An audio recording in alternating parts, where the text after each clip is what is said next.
All right, guys, what's going on? Welcome in. So the Jets are 0-3, losing 29-27. I went to the game yesterday, so apologies if my voice is like half gone here, but I really wanted to ask this question. Is there a silver lining from yesterday's game? Because man, it was just so strange. Yesterday was just one of the weirdest games that I could remember, right? And by the way, I did when I ended up getting home, I did watch the All 22, which I think is important, right? Because whenever you're at the game, like you're talking to people and you're walking around, you're grabbing a drink or something, like you're not like it's really hard to A, pay attention to all the fine details, and then B, even be aware of like all the nuanced things that are happening, right? If you really want to get technical with it, like the nuanced movement from players, right? And specific plays, offensive linemen, defensive linemen, things like that. But in any case, after watching the All 22, I do feel a little bit better. A little bit better about the performance when, as opposed to when I was leaving the stadium initially. We can dive into some of the details here, but again, when it comes to this game specifically, it just feels very weird. Like the Jets just did so many things wrong, but yet they had a chance to actually win the game in the end. And by the way, you hear the term moral victories. I feel like I've heard the term moral victory like a million times over the last 3 weeks, and it just feels like at this point, the term moral victories, everyone has like a different opinion on what that actually means. But when I think of the term like just a classic moral victory, I think there is a pretty big difference between that and critically analyzing the game, right? What went well, what went wrong, what happened within those 4 quarters, what's going to prepare you moving forward. Critical thinking. There's nothing wrong with critically analyzing this, football games and asking the question, okay, well, what are the things to build upon? That to me is not a moral victory.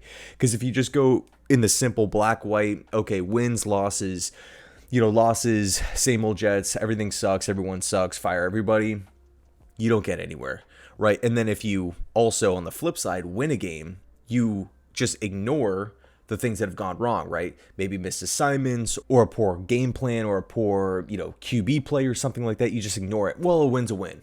Yeah, we got the win, great.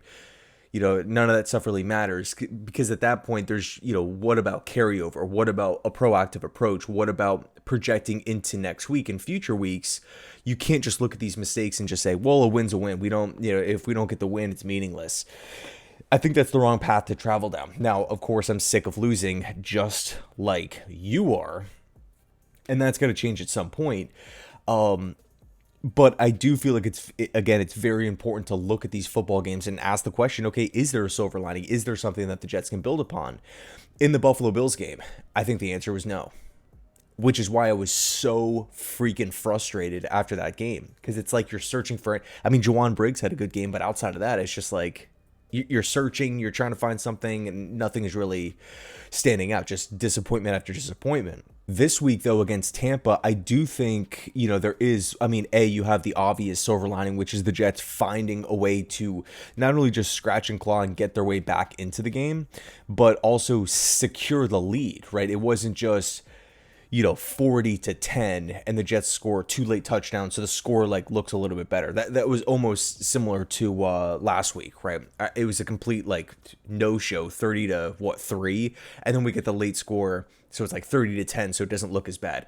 This week, no, that comeback was actually earned, and I've seen the argument, okay, it's just Tyrod throwing in garbage time. No, not the case, right? It wasn't like Tampa had like a complete change in defensive philosophy. I mean, I really credit Tanner Inkstrand there. Especially after watching the All 22, where early on in the game you can tell that like the Bucs were blitzing a lot. The Bucs were almost daring Taylor to throw it deep, right? Have one of these wide receivers beat one of their corners. I mean, like they had a lot of guys in the box. They had a lot of guys close to the line of scrimmage. They had like nickel blitzes. They consistently sent blitzes off the weak side. Again, it's almost like Todd Bowles knew that Taylor was not going to be launching the ball down the field in a double coverage. He knew Taylor's tendencies at the quarterback position. He knows that he just wants to manage the game. So let's turn up the heat. Let's force him to get rid of the ball as quick as possible, and then to have guys to, cover the flats. And I mean, think about it. How many deep shots did you see yesterday? How many deep shots did we see against Buffalo or Pittsburgh? So I would actually not be surprised to see future defensive coordinators roll out that, a similar game plan. Now, of course, with Fields, if you blitz and you don't get home, or you blitz and you even get a hand on him and Fields starts, moving upfield, now you're really screwed. But that's kind of too far down the rabbit hole. The point is, you had this defensive plan, right? And by halftime, you're kind of wondering, okay, will the Jets pick up on it? Are they going to adjust? And again, kind of going back to the hard-fought comeback, it wasn't just like, okay, let's launch the ball down the field, random 50-50 balls. Hopefully our guys come down with it. Or hopefully we get a 45-yard pass interference. Baker Mayfield just launching picks left and right, just completely imploding. The moment's too big for him. No, the Jets went on two really, really solid drives in the fourth quarter. One was a 10-play, 80-yard drive resulting in a TD. The next drive, 11 plays, 73 yards in a touchdown. Like, you look at those play calls, it was more aggressive. It felt a little bit more open, a little bit more free, and also quicker, right? They were lining up a little bit quicker. There was just more, it felt more urgency. And obviously, right, you're down in the game, like, you don't want to be lollygagging around, but it did feel like it was more snappy, more to the point, which I really like. Again, both drives were hard fought and they earned their way into the end zone. And then, of course, you get the Will McDonald crazy play on special teams, which then gives you the lead. But the two previous drives are really what cemented that comeback. It allowed the comeback to happen. So I do give the Jets credit there. If that was Saleh's team, if Jeff Ulbrich was coaching this team, if this was Adam Gase, the team, it would have been over at halftime. I was sitting in the stands. I had I had a little bit of hope. Maybe the Jets can turn this thing around. But the majority of me, I was sitting there thinking, this is over. I didn't have much faith in the pass protection based off of what we saw in the first half. And then even if the Jets were able to go down the field and punch it in for 7, was the defense actually going to be able to get off the field?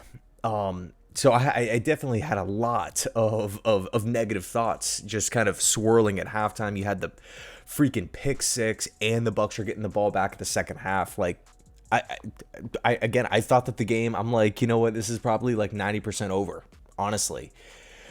But the fact that they were actually able to come back and again secure the lead, again, moral victories. No one wants to be celebrating moral victories here, but it is a fact. The Jets did come back in the game, and they didn't quit. So I think if you do want to find a silver lining, if you do want to look at a positive, you can definitely point to that.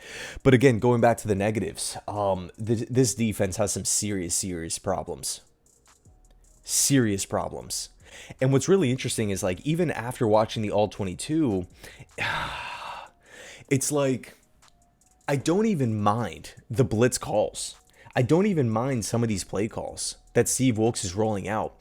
But it's so obvious. It is so obvious.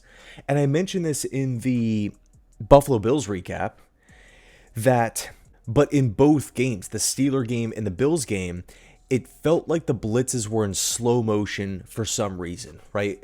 Are the blitzers magically slower all of a sudden this season? No, obviously that's not the case. But what it is the quarterback knows where the blitz is coming. Like, he knows the defensive play.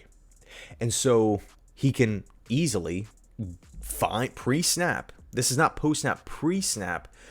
Understand where he wants to go with the football. And then from that point, can he deliver an accurate pass? Now, you can definitely push back, right? If you're Steve Wilks, if you're Aaron Glenn, you can push back at that theory and say, that's actually a good thing.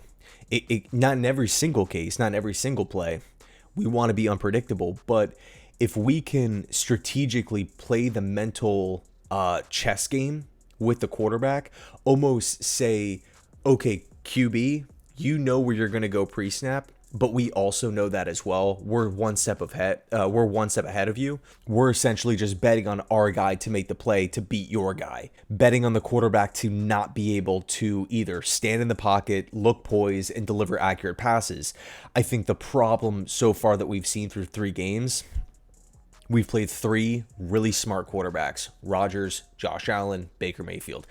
And also, for what it's worth, the Bucs are 3-0. The Bills are 3-0. I think the Bills are the best team in football, right next to the Eagles. Eagles 1, Bills 2, Bills 1, Eagles 2. They're both freaking amazing. And then Pittsburgh's 2-1 as well. So that's 6 and 6, 7, 8 and 1. 8-1 is the combined record of the three teams that the Jets have played so far. Not any sort of excuse. That's literally a fact. As the defense gels, as they get more experience, as they get more practices under their belt in this new system, working with Steve Wilks, the hope is the defense over time will start to trend upwards. I think the area that a lot of Jets fans have an issue with right now is that you look at the roster: Quincy, Quinnen, Sauce, Michael Carter, Harrison Phillips, Will McDonald, Jamie and Sherwood, Andre Sisco, all these guys, right? Brandon Stevens. There's a lot of money invested in this defense. There's a lot of first-round picks invested in this defense. There's former All-Pros on this defense. Steve Wilks is not a first-time guy. Also, the Jets have problems offensively. I don't come down on the Jets offense as hard as the defense because it's Tanner's first crack at it. Offensively, it's not like Inkstrand is being, he doesn't have his hand held by Kyle Shanahan calling plays or Sean McVay doing it or Matt LaFleur or Andy Reid or, one of these like top end coaches. No, he's trying to, he's learning on the fly here. And one argument too that I've seen is, oh, well, Todd Bowles blitzes a lot. You got to be prepared for it. It's a lot easier said than done, right? There's a reason why Todd Bowles is always named by players, by coaches, by people within the NFL as one of, if not the best defensive minded football, right? Just when it comes to creativity. And even if you think that the offensive coordinator can pivot and have this perfect plan to pick up every one of Todd Bowles' blitz packages that can come from any sort of way, in different ways as well, right? From different formations and having different players applying the pressure, Bowles can, from that point, just switch it up and move his chess piece on the board as well. Again, for me, I don't want to come down on the offense too hard here, as well as wide receiver depth and no AVT and whatnot, things that we already know. But again, defensively, we're expecting better performances. No one's saying number one defense, no number two, number three defense, but can we at least be top freaking 15? That's not too much to ask for when we look at the amount of cash that's being invested in this defense. God, I mean, these Buccaneers wide receivers are just making plays left and right. Buffalo Bills wide receivers making plays left and right. Pittsburgh, Rodgers threw for 4 TDs. Like, the pass coverage, it's not been good. It's not been good at all. And it really pisses me off. But we're only 3 games into the year. 17 game schedule, 3 games in. There's a lot of football left to be played. I'm hoping, and by the way, that Bucs game felt really similar to that first season or two with Dan Campbell in Detroit, where things are rough. You obviously don't have the talent compared to Tampa. They're a great playoff team. Again, sitting right now at 3-0, but they found a way to be competitive in the end. And so as time goes by, as talent starts to build, as experience starts to build, the hope is the Jets will start to build as well. Glenn is trying to clean up 15 years of dysfunction. That's not going to be fixed, completely solved. Glenn doesn't have every answer, within 3 weeks. Now, next week against Miami, yeah, I need a win. Bucks, great team. Buffalo, great team. Pittsburgh, I think a pretty good team. Not great, but pretty good. I think Pittsburgh can be, competitive late December, January.